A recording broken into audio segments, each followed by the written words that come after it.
And it was like, I heard people compare it to like a dollar store version of Underworld, something like that, which if I compare the aesthetics that I know of from Underworld to this movie, that sounds like it adds up, but I don't think I ever actually saw Underworld.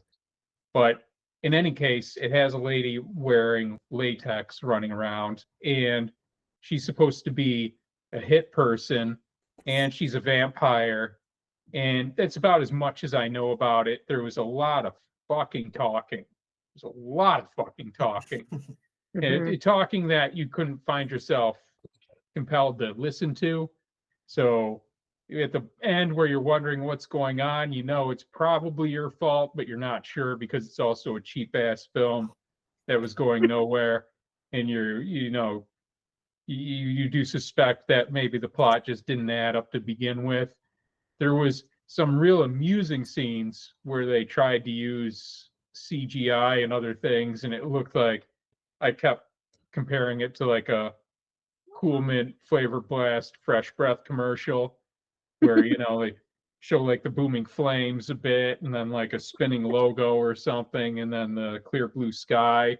It just totally looked like a 1990s commercial of some type.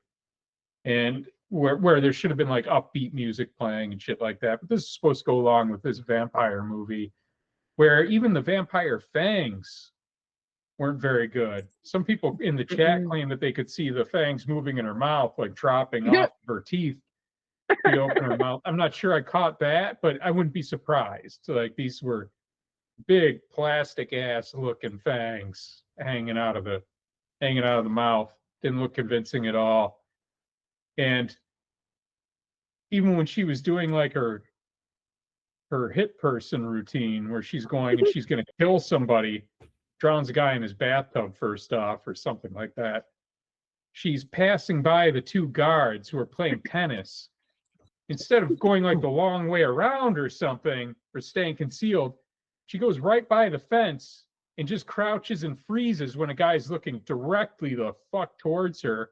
Made me wonder, she's supposed to have powers of invisibility or what? Apparently not. She's wearing all black. It's out in the middle of the day. It wasn't camouflaged in the least. But there was nothing slick about anything she was doing, even though she was supposed to be the centuries trained professional on whatever she was doing, which mostly amounted to hanging out at a club called Transylvania, spelled with an I instead of a Y, making you wonder if they were just dumb or if they were trying for the difference in spelling as some kind of like theatrical flair or something. Hard to tell, impossible to know.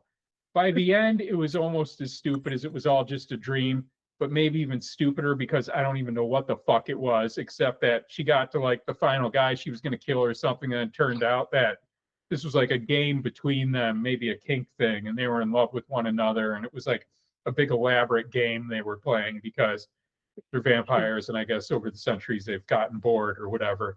As bored as we felt with the fucking film after an hour and a half, it felt like it had been like 5 hours of watching it.